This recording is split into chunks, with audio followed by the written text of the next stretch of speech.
자, 오늘 우리가 함께 나눈 빌립보서 4장 10절부터 13절까지의 말씀을 통해서 하나님의 성품인 자족에 대해서 좀 말씀을 나누려고 합니다. 그러면 자족, 스스로 만족한다라는 뜻을 가지고 있는 이 자족을, 이러한 단어를 들을 때마다 여러분들은 무엇이 생각나시나요? 어떤 느낌이 드시나요? 이 자족이란 상태에 있다면 내가 그 누구에게도 도움받지 않을 만한 충분한 어떠한 상태가 돼서 내가 누구의 도움도 필요 없이 살아갈 수 있는 어떠한 상태 정도로 생각하지 않을까 싶습니다. 그래서 만약 우리가 자족하는 삶을 살아갈 수도 있고, 또 우리 주변에 누군가가 자족하는 삶들을 우리에게 보여주며 살아가는 것도 우리는 경험하게 되기도 합니다. 그래서 그러한 모습들을 바라보게 될 때에 이 사람은 정말 믿음 있는 사람이구나, 이 사람은 정말 하나님의 말씀 가운데 거하려고 힘쓰는 사람이구나 라고 생각하며 어떤 믿음 있는 사람으로 우리는 쉽게 평가하기도 합니다. 그래서 오늘 이 자족이란 이 말씀의 뜻이 무엇일까? 오늘 이 성경을 통해서 하나님께서는 분명히 바울을 통해서 자족이라는 말을 우리에게 던져주시고 있는데, 그 의미가 무엇일지 우리가 한번 좀 살펴보려고 합니다. 그런데 이 자족이라는 말이 이 빌립보서 4장 외에 다른 부분에서도 좀 쓰여졌다면 그것과 좀 비교하면서 하나님의 성품인 자족이 어떠한지 좀 비교해 볼 수가 있을 텐데, 안타깝게도 이 자족이란 단어는 그 의미는 이 빌립보서 4장에서만 유일하게 사용되어졌습니다. 그러므로 어떤 다른 성경과 좀 비교해서 보기는 조금은 힘들 것 같고요, 바울이 가졌던 그 마음의 상태와 또 그가 사역했던 그 사역의 배경을 가지고 그가 말하고 있는 자족이 무엇인지에 대해서 함께 이야기를 나누려고 합니다. 오늘 우리가 읽은 10절부터 13절까지의 말씀을 우리가 간략하게 한번 살펴보면요, 사도 바울은 우리가 앞서 봉독한 대로 어떠한 형편에든지 나는 자족하기를 배웠다라고 이야기를 하고 있습니다. 그는 어떠한 처지에서든지 자족하기를 배웠다라고 이야기를 하면서 계속해서 그 말씀을 이어가죠. 나는 비천에 처할 줄도 알았다. 그리고 풍부에 처할 줄도 알고 배부름과 배고픔도 경험해봤고 풍부함과 결핍도 궁핍도 경험해 보았다. 내가 그러면서 일체 모든 필요한 비결을 배웠다. 이것을 다시 바꾸어 이야기하면 나는 어떠한 경우에도 적응할 수 있는 비결을 배웠다 라고 이야기를 하고 있는 것입니다. 그러면서 이제 빌립보서 4장 13절, 우리가 너무 좋아하는 말씀이죠. 사랑하는 말씀이기도 하고 4장 13절의 말씀을, 우리 앞에 화면이 나올 텐데 충분히 앞에 화면을 보지 않고도 다들 암송하실 수 있지 않을까 싶어요. 4장 13절 다 같이 한번 읽어보겠습니다. 시작. 내게 능력 주신 주시는 자 안에서 내가 모든 것을 할 수 있느니라. 아멘. 이 바울은 이렇게 자신이 처한 모든 상황 가운데 적응할 수 있는, 이겨낼 수 있는 비결을 배웠고 나는 내게 능력 주시는 자 안에서 모든 것을 할 수 있는 사람이 되었다라고 이야기를 하고 있습니다. 바울은 오직 하나님 아버지 한 분, 또 예수 그리스도 한 분만을 바라고 신뢰하면서 자족하며 살아갔던 사람이에요. 그런데 저는 이 성경을 오늘 우리가 읽은 4장 10절부터 13절까지의 말씀을 묵상하면서 사실 이 본문만 제가 볼 수는 없거든요. 늘 성경을 좀 보거나 설교를 준비할 때에 저는 문맥도 우리가 다 살펴봐야 되고 여러 가지 부분도 살펴봐야 되기 때문에 빌립보서 전체를 한번 쭉 읽어보았습니다. 그러다가 저는 이 13절 다음에 나오는 14절이 굉장히 저에게 조금 눈여겨졌어요. 왜냐하면 이런 말씀이 기록되어져 있거든요. 14절의 말씀도 다 함께 한번 봉독해 보겠습니다. 시작. 그러나 너희가 내 괴로움에 함께 참여하였으니 잘하였도다. 저는 이 말씀에 있는데 조금 뭔가가 이상하게 느껴졌습니다. 여러분들은 좀 이상한 게 느껴지시나요? 네, 안 느껴지시는군요. 저는 이제 뭐가 좀 이상하다고 느껴졌냐면 바로 앞선 절이 13절, 내게 능력 주시는 자 안에서 내가 모든 것을 할 수 있느니라, 이 믿음의 고백을 하거든요. 그 다음에 이어지는 접속사가 그러므로가 되어야 저는 조금 괜찮을 것 같았어요. 그러므로 나는 그 어떠한 상황 가운데서 이겨낼 수 있는 믿음과 능력을 가지고 나에게 맡겨진 모든 사명과 사역을 감당하노라 하면서 이렇게 힘있게 이야기를 해 나가야 조금은 어울리지 않을까 싶었는데, 내게 능력 주시는 자 안에서 내가 모든 것을 할 수 있느니라 하면서 접속사가 어떤 게 등장하죠? 그러나가 등장해요. 그러나. 그러면서 이어가는 말씀이 그러나 너희가 내 괴로움에 함께 참여하였으니 잘하였도다 라고 이야기를 하고 있는 것이죠. 바울은 자족했던 사람입니다. 스스로 만족했던 사람이에요. 그가 가지고 있던 그 무엇 때문에 만족했던 것이 아니라 예수 그리스도 한 분만으로 인하여서 만족했던 사람입니다. 그런데 바울은요, 그 만족과 함께 다른 사람들과의 관계, 이 빌립보 성도들과의 그 관계도 매우 소중하게 여기며, 그는 자족했던 사람이지만 그들로부터 왔던 도움을 마다하지 않았던 거예요. 내게 능력 주시는 자라서 내가 모든 것을 할 수 있기 때문에 여러분들이 도와주는 거 나에게 별로 없어도 될 것 같습니다. 나는 예수 그리스도와 함께 한번 이겨내 보겠습니다. 그렇게 이야기했던 게 아니라는 거죠. 그러나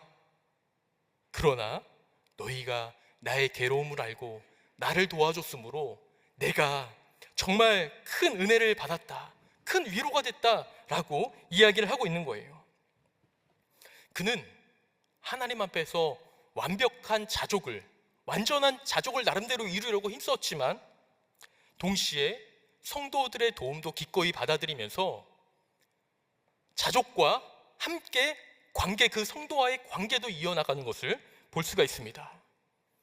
저는 이 말씀을 묵상하고 나누면서 우리가 신앙생활을 하면서 필요한 아주 중요한 메시지가 우리에게 던져지지 않을까 싶어요.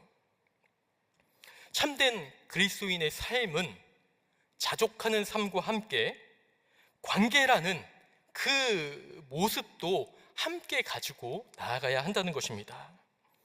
하나님 안에서 흔들리지 않는, 자족하는 믿음으로 말미암아 흔들리지 않는 굳건한 믿음도 있어야 되지만, 그 평화를, 그 은혜를 다른 사람들과 나눌 수 있는 그 관계도 필요하다는 것을 오늘 말씀해 주고 있는 것입니다. 그래서 오늘 우리가 읽은 이 말씀을 우리가 다시 한번 좀 살펴보면요, 바울은 감옥에 갇힌 상황이었습니다. 그런데 이제 빌립보에 있는 성도들이 십시일반 자신의 것들을 모아서 감옥에 있는 바울을 도와주기 위해서 물질을 보내요. 우리가 읽지는 않았지만 후반부의 말씀을 보면 바울이 복음 사역을 했을 때 처음에 유일하게 도왔던 교회가 이 빌립보 교회고, 계속해서 이 바울을 도왔던 교회가 빌립보 교회였습니다. 에바브로디도를 보내서 이제 바울에게 필요한 쓸 것들을 전달하는 것이죠. 아마도 물질이었던 것 같아요. 바울은 모든 풍요와 또 궁핍을 경험하기도 하였습니다. 또 어떤 상황에서도 만족하는 법을 분명히 바울은 배웠어요. 그런데 이 바울은 그가 물질적으로 부족함이 없어서 그들이 주는 것을 받는 것이 아니라 그들이 마음으로, 정말 기도하는 마음으로 준비한 그것을 받지 않으면 안 되겠다 싶은 마음에, 또 그것이 하나님의 사랑이 담겨져 있다는 것을 분명히 알았기 때문에 이 바울은 그것을 감사함으로 받는 것입니다. 그는 내게 능력 주시는 자 안에서 모든 것을 할 수 있느니라 라는 굳건한 그 믿음의 고백을 했지만, 동시에 다른 성도들로부터 오는 도움을 함께 받고 있었던 것이죠. 그리고 계속해서 이 바울은 무엇을 이야기하냐면 14절부터 16절까지의 말씀을 보면 이 자족은 관계의 단절을 의미하지 않는다는 것도 이야기를 합니다. 보통 이 자족함을 가지고 있는 사람, 만족함을 가지고 있는 그런 믿음을 가지고 있는 사람은 대부분 나는 다른 사람의 도움이 필요 없어, 나는 오직 하나님과 함께 예수님과만 함께 보내면서 나에게 닥친 이 모든 어려움을 헤쳐나갈 거야, 나는 주님 한 분만 있으면 돼 하는 그 믿음을 가지고 살아가는 모습도 종종 우리에게 있음을 우리는 봅니다. 그런데 바울은요, 그가 처한 상황 가운데 빌립보 성도들에게부터 오는 그 물질을 받음으로 그는 자족이 관계의 단절이 아니라 관계의 이어짐이라는 것을 우리에게 말씀해주고 있다라고 우리는 확인해 볼 수가 있습니다. 그리고 더 나아가서 이러한 물질의 나눔, 빌립보 성도들의 그 나눔을 통하여서 이 바울이 뭐라고 이야기를 하고 있냐면 17절부터 20절까지의 말씀을 보면 그것이 너희 예수 그리스도 안에서 영광 가운데 풍성한 대로 하나님께서 채우시리라. 풍성한 열매가 되고 그것이 나에게뿐만 아니라 너에게까지도 그런 아름다운 열매가 될 것이다 라고 말씀하고 있는 것입니다. 공동체 안에서 서로를 사랑하고 섬기며 또 베푸는 것이 이렇게 그 공동체 안에서 아름다운 열매를 맺어간다는 것을 말씀해주고 있는 본문이다라고 볼 수가 있습니다. 여러분, 이렇게 자족과 관계, 나눔, 이것은 우리가 떨어뜨려 놓고 생각해 보아야 되는 것이 아니라 늘 함께 생각해 봐야 된다는 것을 우리는 기억해야 됩니다. 그러므로 이 자족은요, 만족을 위한 자족이 되면 안 됩니다. 관계를 위한 자족이 되어야 돼요. 만족을 위한, 나만을 위한 자족이 아니라 다른 사람을 위한 자족함이 되어야 된다는 것을 말씀하고 있는 것입니다. 여러분, 이러한 자족함, 이것은 어디에서부터 나왔을까요? 바울은 이야기하죠. 내게 능력 주시는 자 안에서 내가 모든 것을 할 수 있느니라. 그가 가진 재물, 그가 가진 배경, 그가 가진 환경으로 인하여 그가 만족했다라고 이야기를 하지 않습니다.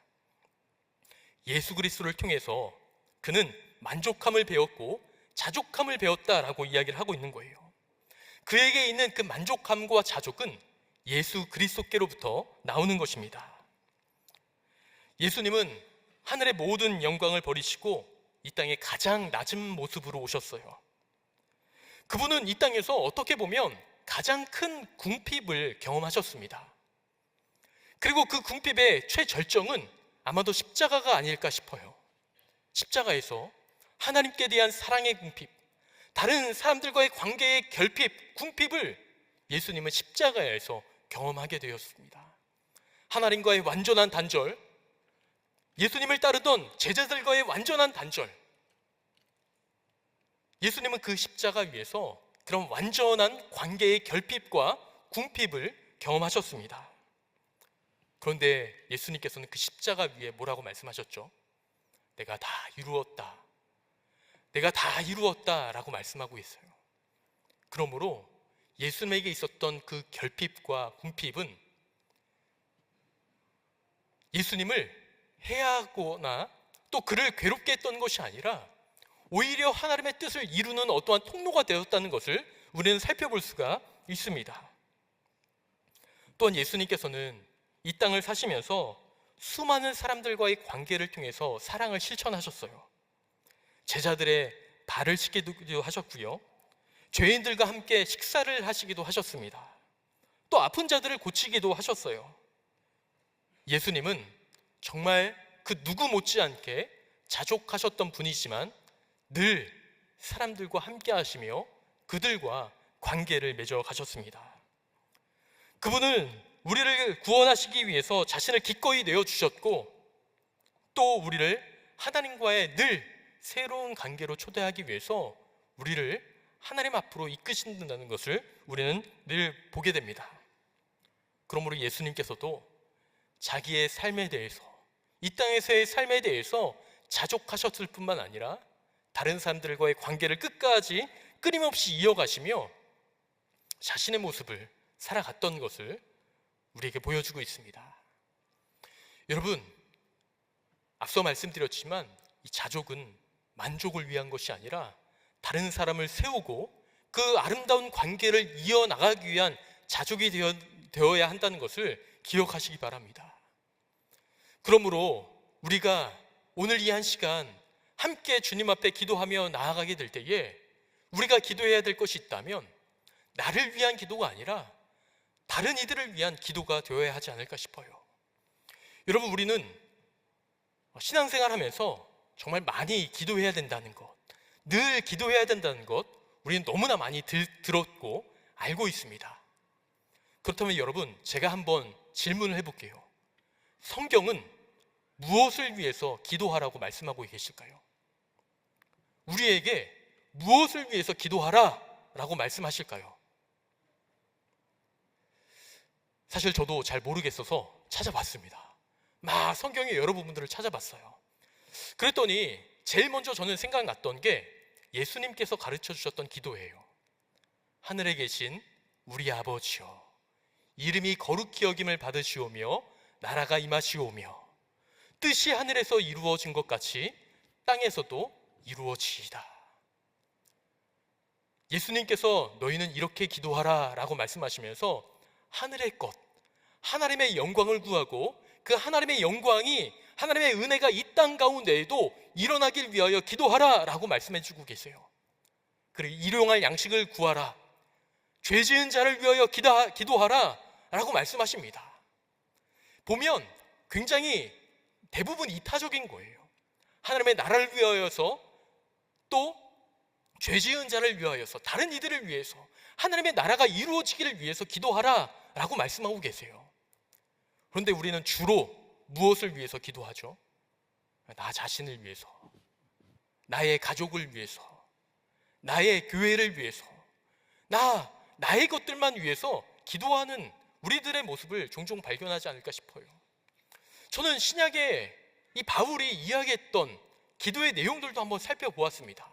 바울은 이 신약 성경의 대부분을 썼던 이 바울은 무엇을 위해서 기도하라고 할까? 여러분, 바울은 무엇을 위해서 기도하라고 할까요? 저 이것도 한번 좀 찾아봤어요. 근데 많은 부분에 이야기하고 있지는 않은데 제가 찾아본 몇 부분만 말씀을 드리면 제가 대신 읽어드릴게요. 고린도 전서 10장 24절에는 이렇게 기록되어져 있습니다. 자기의 유익을 구하지 말고 남의 유익을 구하라. 나의 유익이 아니라 남의 유익을 구하라 라고 말씀하고 있습니다. 또 고린도전서 14장 12절의 말씀을 보면요, 교회에 덕을 세우기 위하여 구하라, 교회를 위해서 구하라 라고 말씀하고 있습니다.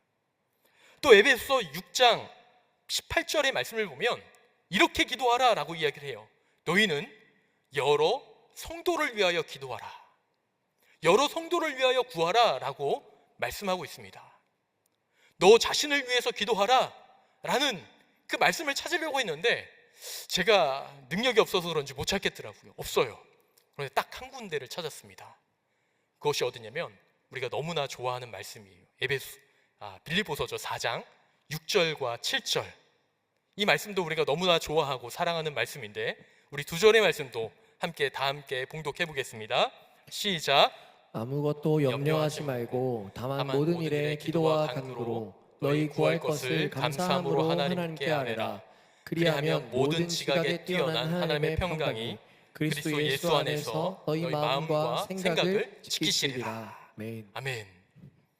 여기에서 바울은 아무것도 염려하지 말고 다만 모든 일에 너희 구할 것을 감사함으로 하나님께 아뢰라. 너희 구할 것을 아뢰라 라고 이야기를 하고 있어요. 너희의 필요를 구하라 라고 이야기를 하는 것이죠. 제가 찾은 구절은 이 한 구절이에요. 그런데 그렇게 우리가 우리의 구할 것을 구할 때에 어떠한 응답이 온다고 이야기를 하나요? 너희 필요를 구할 때에 너희가 그 필요를 얻을 것이다 라고 이야기를 하지 않습니다. 너희의 마음과 생각을 지키시리라 라고 말씀하세요. 왜 마음과 생각을 지키시리라 라고 말씀하실까? 4장 전체의 말씀을 보면 4장 1절의 말씀을 보면 이제 이 빌립보 교회에 다투던 여인들이 있었어요. 유오디아와 순두계, 이 두 사람이 다퉜어요. 함께 복음을 위하여 힘쓰던 사람인데 다퉜던 겁니다. 그래서 바울은 너희는 같은 마음을 품으라. 그리고 너희 관용을 다툼으로 많은 사람들에게 드러내지 말고 너희 관용, 너희 착함을, 너희 선함을 많은 사람에게 드러내라 하면서 이 말씀을 지금 전하고 있는 것이거든요. 그러므로 너희 구할 것을 감사함으로 하나님께 아뢰라 라고 말씀하셨을 때에 그 구할 것은 사실 자신의 필요를 위해서 구하라 라고 이야기하기보단 그 공동체를 세워나가기 위한 필요를 구하라 라고 말씀하신다는 것을 우리는 생각해 볼 수가 있습니다.